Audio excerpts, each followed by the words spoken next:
Hello guys, welcome to my YouTube channel. आज हम पढ़ने वाले हैं कैंथराइड स्पेनिश फ्लाई पॉइजनिंग, जो कि ये तीसरा पार्ट है ऑर्गेनिक इरिटेंट और एनिमल्स पॉइजनिंग के केस में, चैप्टर में। तो देखते हैं, स्टार्ट करते हैं। तो ये कैंथराइड स्पेनिश फ्लाई कैसा दिखता है? ये इस तरीके का दिखता है कुछ। इस पे ग्रीन मेटेलिक बॉडी होती है इसकी, और इस पे पाउडर भी होता है इसके सरफेस पे, बॉडी के सरफेस पे, जिसका नाम होता है, जिसका टॉक्सिन होता है कैंथेरिडिन। तो ये इंसेक्ट होता है, अर्थरोपोड होता है, जिसका एक्टिव प्रिंसिपल कैंथेरिडिन होता है। इसका एक्शन इरिटेंट होता है और नेफ्रोटॉक्सिक होता है। ये रेडली ऑब्जर्व करता है from all surfaces. Science and symptoms क्या है इसके? तो एक्सटर्नली हमें रेडनेस, बर्निंग पेन और वेसिकल देखने को मिल सकता है। वेसिकल मोस्ट कॉमन इसमें देखने को मिलता है। फिर अगर इसके पाउडर का इंजेक्शन हो जाएगा तो हमें क्या क्या देखने को मिलेगा? Burning sensation, nausea, vomiting, abdominal pain. Thirst देखने को मिलेगा dyspepsia, dyspnoea, bloody urine, priapism. Priapism मतलब loss of erection, abortion, convulsions, coma और डेथ। अब इसके फेटल पैरामीटर्स देखते हैं। फेटल डोज इसकी 15 से 30 mg कैंथरेडिन की है और 1.5 ग्राम पाउडर की है। फेटल पीरियड 24 घंटे का है इसमें। ट्रीटमेंट में गैस्ट्रिक लवाज कर सकते हैं। मेनली हमारा ट्रीटमेंट वही होगा जो जनरल हमारा होता है पॉइजनिंग केस में। तो गैस्ट्रिक लेवाज होगा, डिमलसेंट और सिम्टोमेटिक मैनेजमेंट। इसमें हम ज़्यादा डिटेल में जाएंगे नहीं, क्योंकि इसके क्वेश्चन आते नहीं है। वेस्ट पोस्टमार्टम फाइंडिंग में इन्फ्लेमेशन और वेसिकल देखने को मिलेगा। इंटरनली स्वेलन म्यूकोसा देखने को मिलेगी, अल्सरेशन, हेमोरेज और ग्रीनिश स्टोमक पार्टिकल्स।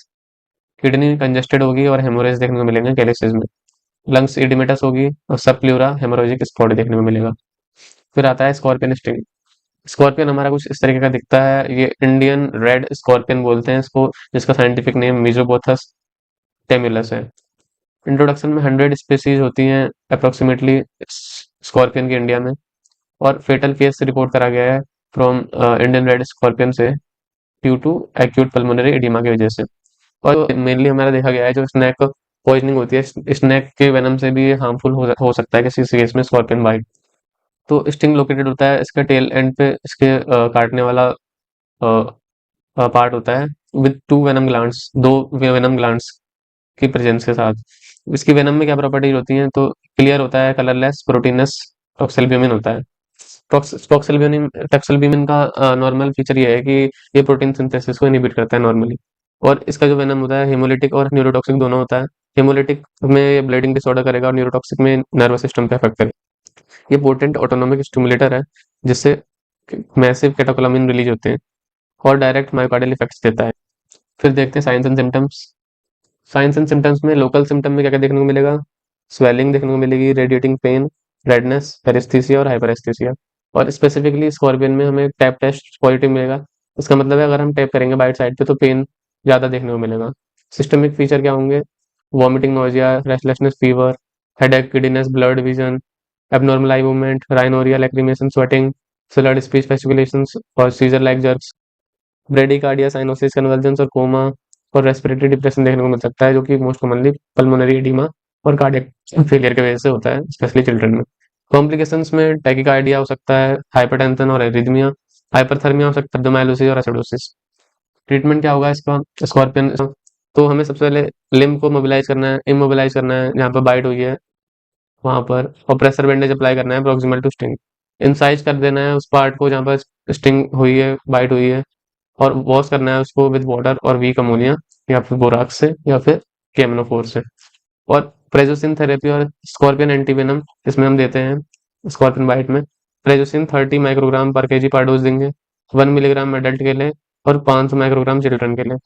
और इस प्रेजोसिन को रिपीट करेंगे 3 घंटे बाद, जब तक कि जो हमारी एक्सट्रीमिटीज हैं वो वार्म ना हो जाए, ड्राई ना हो जाए और वेन्स विजिबल ना हो जाए। और स्कॉर्पियन हमारा antivenom usually Indian red scorpion के लिए दिया जाता है, और इसका बेस्ट रिजल्ट हमारा प्रेजोसिन के साथ में आता है। कैल्शियम ग्लूकोनोट दे सकते हैं पेन के लिए, क्रैम्स के लिए, एडिमा के लिए, 10 ml of present solution IV. Sedation के लिए बारबिचुरेट और क्लोरप्रोमाजिन दे सकते हैं।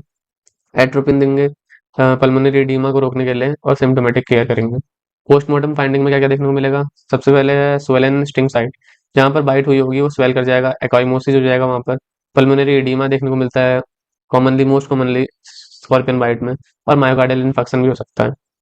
और मेडिको लीगल में एक्सीडेंटल केस होता है ये स्कॉर्पियन बाइट का mainly. Bee and wasp sting next हमारा लास्ट टॉपिक। अब बी स्टिंग क्या होता है? स्टिंग फ्रॉम हनी बी, जो कि मधुमक्खी बोलते हैं इसे हम। उससे हो सकता है बम्बल बी और स्वेट बी। तो ये 3 तरीके के मेनली बी होते हैं, जो कि हमारे डायग्राम में भी दिखाया गया है। जैसे हनी बी है, ये वाला, फिर हमारा बम्बल बी है ये वाला, फिर हमारा स्वेट बी है ये, और फिर हमारे हम और देखेंगे डेली लाइफ में हमें क्या-क्या देखने को मिलता है। डेली लाइफ में हम हमें मधुमक्खी कम देखने को मिलती हैं और वॉस्प, हॉर्नेट और येलो जैकेट ज़्यादा देखने को मिलते हैं। और येलो जैकेट तो बहुत ज़्यादा कॉमन मिलता है। इसको डेली लाइफ में हम लोग नॉर्मल लैंग्वेज में ततैया भी बोलते हैं।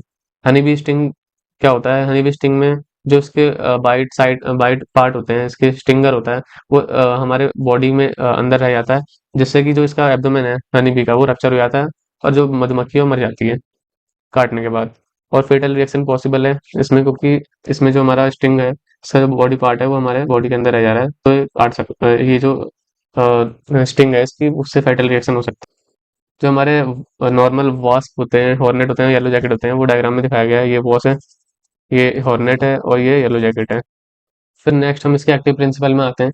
तो एक्टिव प्रिंसिपल में हमारा बी वेनम आता है, जिसमें बी वेनम में डोपामिन होता है, हिस्टामिन होता है, न्यूरोटॉक्सिक एंजाइम्स होते हैं और टॉक्सिक पेप्टाइड्स होते हैं। वॉस्प में क्या क्या होता है? सीरोटोनिन और काइनिन होता है। और जो आंट होती हैं, चींटी होती हैं, उसमें एल्कलॉइड होता है, मेनली सोलेनोक्सिन ए होता है, जो कि हमारे जो रेड आंट होते हैं छोटे छोटे, उसमें देखने को मिलता है, और प्रोटीन्स होते हैं। साइंस एंड सिम्टम्स क्या देखने को मिलेंगे? वही लोकल में पेन, इचिंग, रेडनेस, स्वेलिंग देखने को मिलेगी। और अगर माउथ के अराउंड स्टिंग है, फेस या फिर अपर लिम्ब या फिर नेक, तो लेरिंजियल और फेरेंजियल एडिमा देखने को मिल सकता है, जिससे एयरवे ऑब्स्ट्रक्ट हो सकता है। सिस्टमिक में क्या देखने को मिलेगा? मल्टीपल स्टिंग हो गई तो। जीआईटी में नोजिया, वोमिटिंग, डायरिया। ऑटोनोमिक में sweating, respiratory bronchospasm, respiratory distress.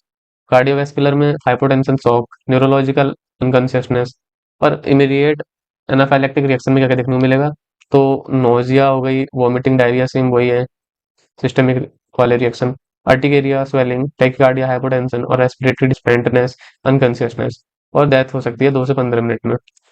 फिर लास्ट है ट्रीटमेंट प्रोटोकॉल। ट्रीटमेंट के लिए टॉर्निकेट बांध सकते हैं proximal to sting site, incision कर देंगे। जो भी हमारा स्टिंग जहाँ पर हुई है, जहाँ पर हमारा स्टिंगर रह चुका है, बॉडी पार्ट रह चुका है बी का, उसको रिमूव करेंगे, स्क्रैप करेंगे ट्वीजर की हेल्प से। कोल्ड थेरेपी में आइस या फिर कोल्ड पैक दे सकते हैं लोकली। क्लीन कर सकते हैं सोप वाटर से, टिंचर ऑफ आयोडीन से, एंटीहिस्टामिन और हाइड्रोकोर्टिसोन क्रीम यूज कर सकते हैं।